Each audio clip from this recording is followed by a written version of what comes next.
and I had it. I don't know, just kind of wishful thinking, I guess. This has been an evil winter. This has been a wicked winter, and I think everybody's. You got one too. You gonna put it on? There we go. I think everybody's watched the mic though. But this doesn't sound good on TV. Yeah, I'm okay. But you know what my mom says? What? Blue and green should never be seen together, but in the washing machine. I don't know what that means. That's wisdom. She's a wise woman. Yeah, she's a wise woman. So yeah, it's winter. You know, Dave and I work at a couple of community papers that will remain unnamed. But at the Shopping News, we have classifieds. I heard this funny story. I got to tell you, this one of my a friend of mine put a classified in the paper selling a freezer. He lives in Petrolia, so he gets his call on Saturday night, and the guy says, 882, where's 882? He goes, Petrolia.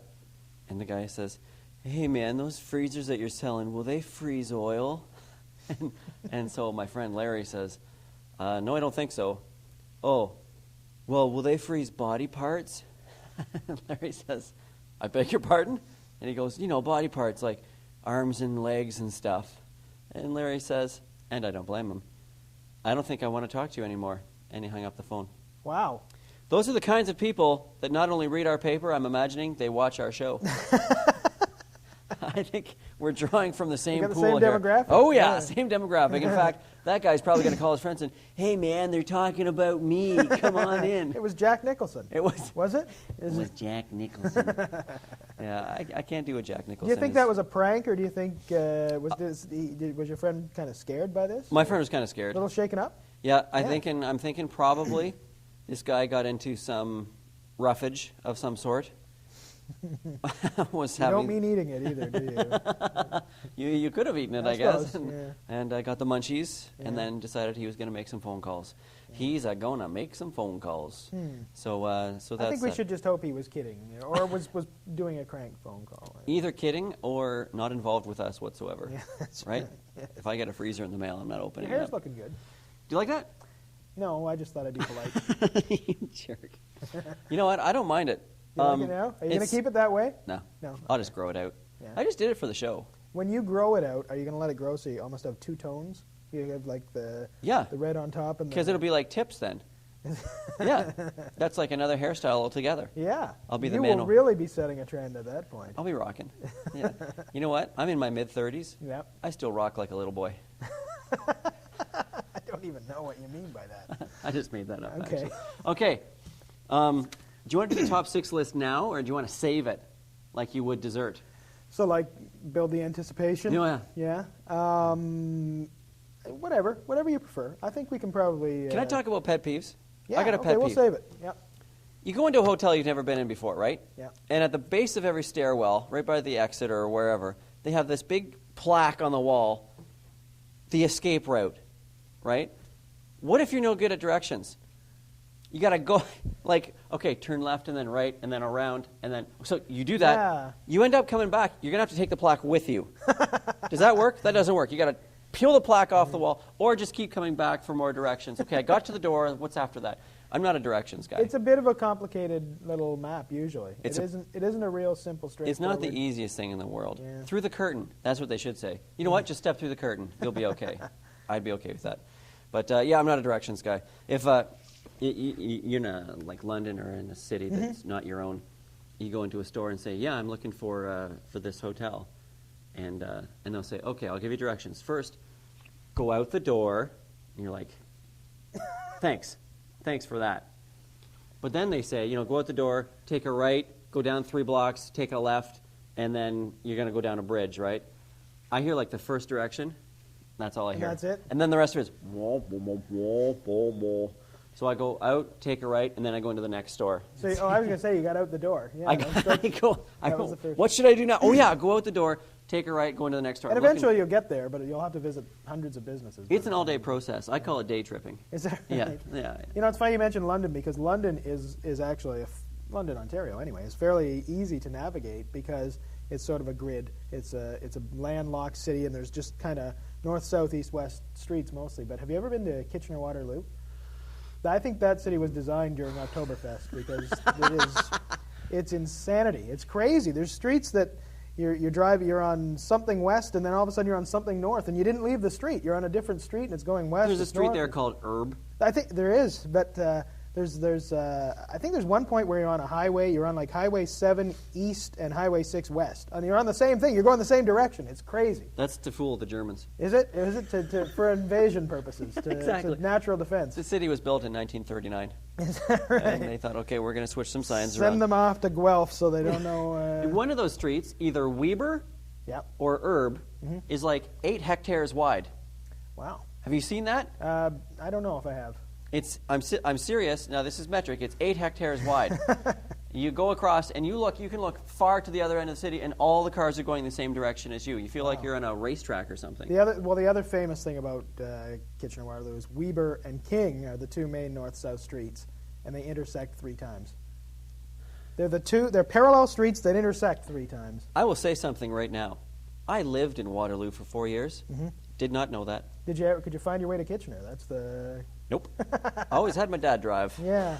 No, it's bizarre. It would be like, I don't know, Front and Christina intersecting 3 times, or London and Exmouth intersecting 3 times. You know, all the people that are watching this in Saskatoon and Regina, they're thinking, who cares about Kitchener? Yeah. I don't know how big an audience we have out west. It's Do pretty they big. like us? Oh, yeah. Okay. Yeah. So, yeah. We got a 6 list, it's you know. pretty big. We got a 6 list. You don't want to miss it. Let's do the 6 list right Okay. away. All right. This is from the Home Office. Where's our Home Office? It was Watford. It might have moved. Home Office in Watford, Ontario, population 1,406. The top 6 reasons that we think winter is better than summer. Top 6 reasons we think winter is better than summer. Number 6, we don't have to see our camera crew working the show in a thong. Because they do in the summer. And that's... Well, yeah. That's not a pretty sight. The home audience doesn't have to see that. We probably should have brought that up. Number 5, each new snowfall, instant pothole repair. Welcome to Sarnia. Yep. Number 4, this was Terry's, less chance of getting sun-bleached hair. That's not bad. Number 3, Dave has to shave his face, but not his legs. I would like to say that you have not bad legs. Thank you very much. Okay. Well, I mean, we're insulting your legs here, right? Yeah, I know. But really, I'm the brunt of many jokes around here. you are. I don't know why I show up. Check every that day. out. That's true. You win. Number 2, less chance that people from Petrolia can get out to terrorize the county. Those Petrolia. Petrolia gets the brunt of a few jokes. That's because our director, producer? I don't know. Our associate, Terry Curry, is from Petrolia, and apparently hates the town. The number 1 reason that we think winter is better than summer, oh yes, it's cold, but it's a dry cold. I like that. Don't you get tired of that dry heat stuff? I've never experienced dry heat except in a flame. Yeah. But well, I've been to Las Vegas, and they say, dry heat, but it's 125 degrees, and it really, at that stage, You've been to wet, Vegas? even from a dry heat. Yes. What'd you do in Vegas? Well, I went a long time ago with my parents when I was a teenager. Oh, was that your trip to Hollywood? That was a different trip. Oh. Yeah. Dave went to, can I tell this story? Dave? Yeah, if we have time, sure. Dave went to Hollywood with his parents, and, I mean, you go to Hollywood, you have to take a picture of... Well, I wanted a picture of the Hollywood sign that is up on the hills where all the celebrities live, and it's the word is spelled out, and it's up high on the landscape there. And when did you actually get that picture? Well, I didn't get it. My dad pulled the car over and suggested I take it.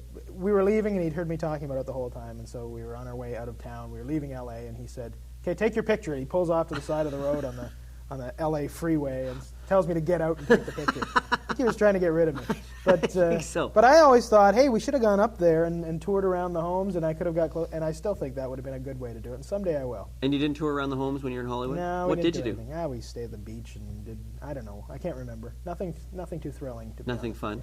Yeah. You know, while I feel for you, as a dad going on holidays, I can say, I really don't want to do any of this stuff. You know, you're right. Actually, now that I have had the experience of being a father and going on vacation and going on holidays, it is not an easy thing to juggle all of the different wishes and desires And you were an only child. I was, yeah. So he had to juggle a ball of one. Yeah, it's still a pain, I think. It's still enough of a hassle. Because you're worried about money, and you're worried about, time, and you're worried about, are we going to get to do everything? And you're tired. Exactly. You don't want to be messing around with some kid's wish list. I mean, you've been driving and you've been worrying about your money, American dollar versus Canadian dollar. There's a lot of things to worry about when you're on vacation. There's so many things to think about. Where you got to be, like you've got your agenda, you don't want to miss anything, and you want to relax. The irony is you want to relax, but you're worrying the whole time. When you're a kid, the only thing you worry about is, am I going to get a good souvenir? Or, what theme park are we going to? Or when are we going, even more importantly. Yeah. So, anyways. Speaking of theme parks and that type of amusement, I'm trying to do a segue. It's a desperate one. See if you can work it into Stones and Bones, though. Oh, okay. See, that's what I was going with. Yeah. Okay. Theme parks like Hanna-Barbera, Flintstones. No? Flintstones and Bones. Hey, Dave and I went on an adventure last week. And about 8 o'clock at night, we called this guy up who happens to own a museum called Stones and Bones. And it was all closed and everything. In fact, as I remember, he said, well, yeah, I'll open it up here. Let me get out of bed and get my clothes on, is what he said. So we went to Stones and Bones Museum and had a great adventure. A great place, Christina Street and George or something like that in the city of Sarnia, Ontario. Man, there was 2 levels of fun. Right? Yeah, a real amazing spot for Sarnia. A real amazing spot. So right now we're going to show you some footage from Stones and Bones Museum. So please stay tuned after the break, and it'll come right up. Did I say that right? Close enough. It'll come right up after the break. Stay tuned. 6 in the City. Welcome Wagon, a neighborhood tradition, proudly serving Canadian communities since 1930. When you're experiencing a lifestyle change, Welcome Wagon is there for you at no cost or obligation. Adjusting to new surroundings, Welcome Wagon can help. Community Welcome, bringing greetings, information, and gifts from businesses and services to your home. We have Baby Shower, a community event where you and your family can learn about baby care and services from local merchants and community organizations. Heading into retirement, wondering what life will bring? Our Grandparent Showcase. See how to enjoy your golden years.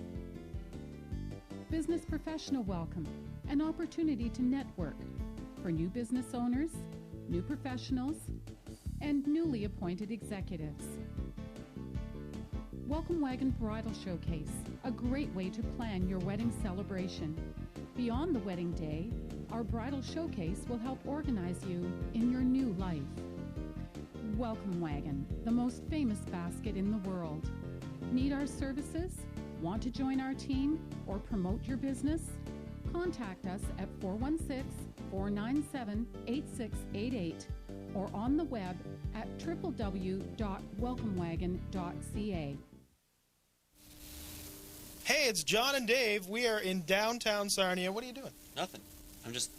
Go. Okay, we're in downtown Sarnia at the Stones and Bones Museum. This place... What are you doing? This place is like one of Sarnia's hidden treasures, right? This is Sarnia's hidden treasure, just like the other ones. This is like it's a site that maybe not everyone knows is here, and it is amazing. Like, it is a huge museum, all kinds of stuff in here, like not just Stones and Bones, but other things. You know what? Before you go all off, we should actually call the guy who knows everything about it, and he can tell us all about it. That's a good idea, Jim Richards. Come on in, Jim. Come on, Jim. Thank you. We'll edit in the applause later. It sounds real too. Yeah. Jim, when did you open the museum? We opened this one 3 years ago. But you had one before this? Yes, we did. December 8th, 1994. We were in the mall over at Bayside Mall now, and we had a 1,200 square foot display, and we had something like 50,000 people through the first year. Now tell me what it's called Stones and Bones, but you've got like so many other things. Can you kind of tell us in a nutshell what people are going to expect when they come in here and look around the museum? It's an extensive natural history museum. We have butterflies, insects, Adler's horn, fossils, minerals, wonderful fluorescent mineral display, shell and coral, and pretty well a few animals, stuffed animals as well. So it covers natural history in the things that are interesting for people. Okay, and can you estimate how many pieces, how many artifacts you have in here? We've got close to 6,000 pieces in here. Are you nervous, Jim? Not too bad, no. Okay, because it's just 6 in the city, right? There's nothing to really be nervous about. Like, he's a celebrity, I'm not. Oh, Okay, just so you know. I didn't know that. Yeah. He's infamous. I'm just famous. Oh, I see. Okay. All right, Jim, would you mind taking us on a little tour? Sure. Take a little look around? Yeah. Right on. Where would you like to start? Well, we'll start over here. Okay.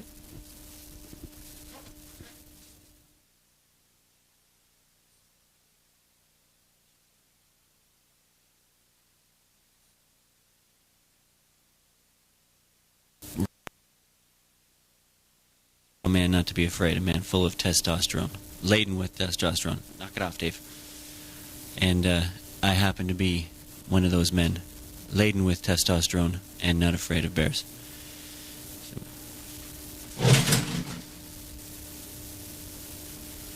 Very funny. I wasn't scared.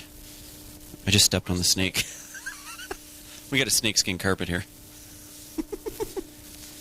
This is the Mountie room. These are all the vicious animals the Mounties had to deal with. We got brown bears, we got bigger bears, and the vicious Canadian geese.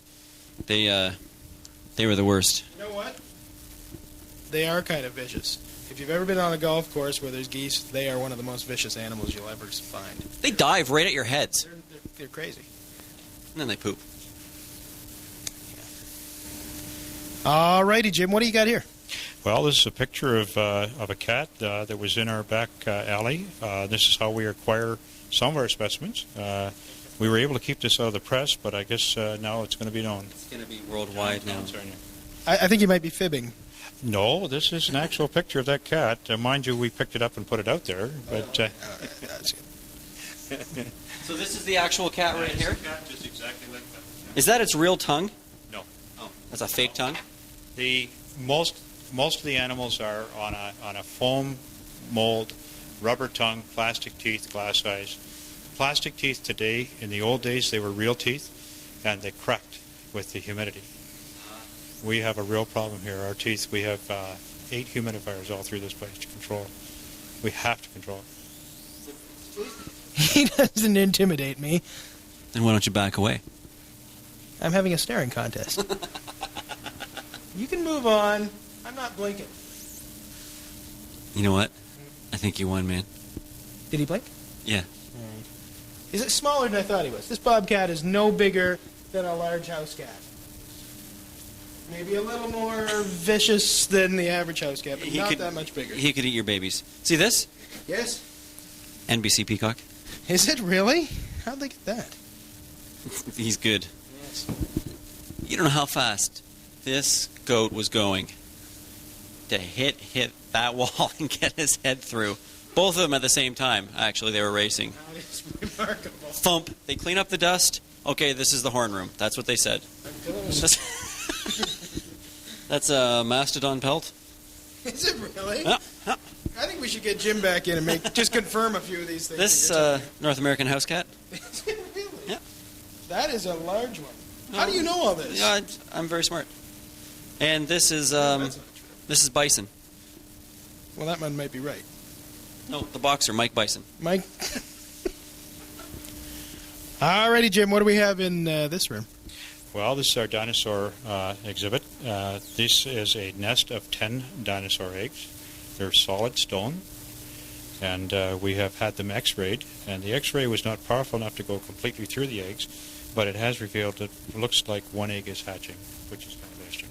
So, fossilized dinosaur eggs, where would you get this, Jim? These would be coming out of China.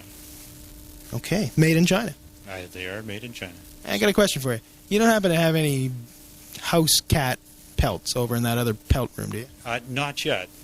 No, we don't have. John said yet, house cat. Oh, no, we wouldn't do that. I thought he was lying. Okay. So, how do you get stone dinosaur eggs anyway, Jim? Well, I guess you start with getting the dinosaur stoned. Oh, I never thought of that. So how was your trip to Dino's? I think this is the new mullet. This is a mullet for the 21st century. It's a pea mullet. Hey, I got a joke for you. Or a riddle, actually. Go ahead. What color is a peacock's egg? We sound like we're drunk. I'm sorry. What color is a peacock's egg?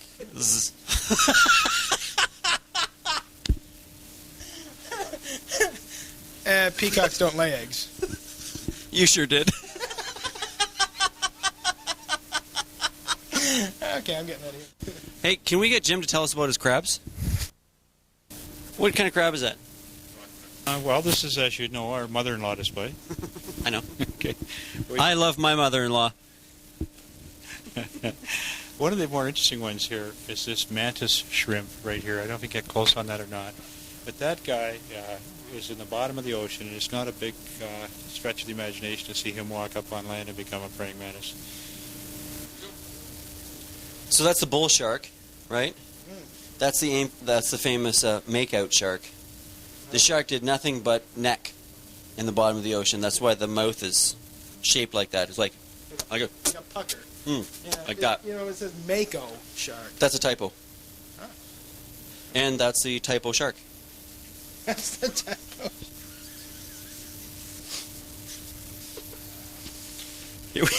Here we have the surfboard shark. Totally made that one up. How do you know all this, man? I asked you that before. You told me you were smart. Because I know Captain Highliner. Oh, yeah? I've been to sea, Billy. This is the tiger shark, right here. Over here, the sand tiger shark. While this guy's eating people, this guy's building castles with buckets. Very fun-loving shark. These sharks, these are acrobatic sharks. These belong to the Cirque du Soleil. These are Cirque du Soleil head-sitting sharks. You see they're sitting on their heads right now. These are alive. These sharks are living right now. Just oxygen coming through the bottles somehow. That's a shark toupee. That's for the makeout shark has a friend, and he wears that. Totally true. Barnacle clusters. You ever have a barnacle cluster? That's painful. That one particularly.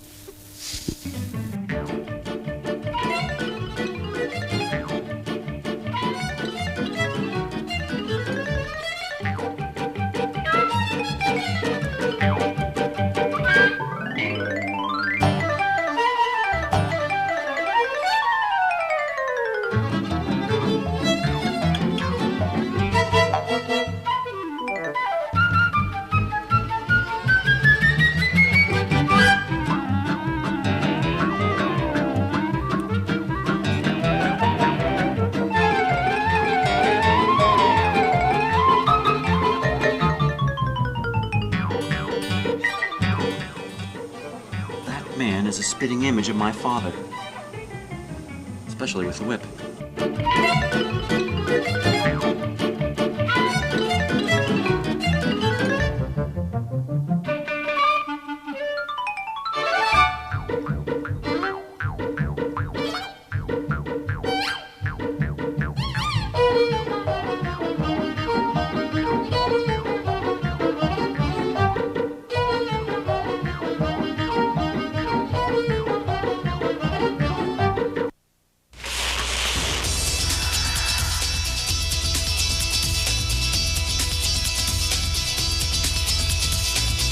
It's about our stories, our struggles and triumphs. It's about our land, its beauty and its vulnerability. CBC Country Canada. It's about us. Now available from your cable company. Subscribe today. It's a big country. Get to know it. How do you know that I will not break out of prison? Trials that challenge the law, test the system, and impact the way we live. This is something that lives with you forever. These are the court cases that push the boundaries of American justice. This man was competent. He knew what he was doing. Bill Curtis takes us closer to the victims, the accused, the lawyers and judges. These are their stories. The award-winning American Justice. Wednesdays at 9 on A&E. Okay, this looks like it's a lot of insects to me. A lot of big insects. Yeah, this gallery is a world collection of both insects and butterflies. We also have minerals and fossils in this area. So you got stones and insects. Sticks and stones. Sticks and stones. That's good because there's like a stick insect over there. Very much so. Some of them actually have wings, and we wondered if they're called flying sticks or just boomerangs. Maybe. Hey, you know what do you call a boomerang that doesn't work? I give up. A stick. A stick. Okay. I don't mean to quit. But there's about 1,500 square feet here, and it's pretty neat stuff. Now, just real briefly, where do you find all this stuff, Jim?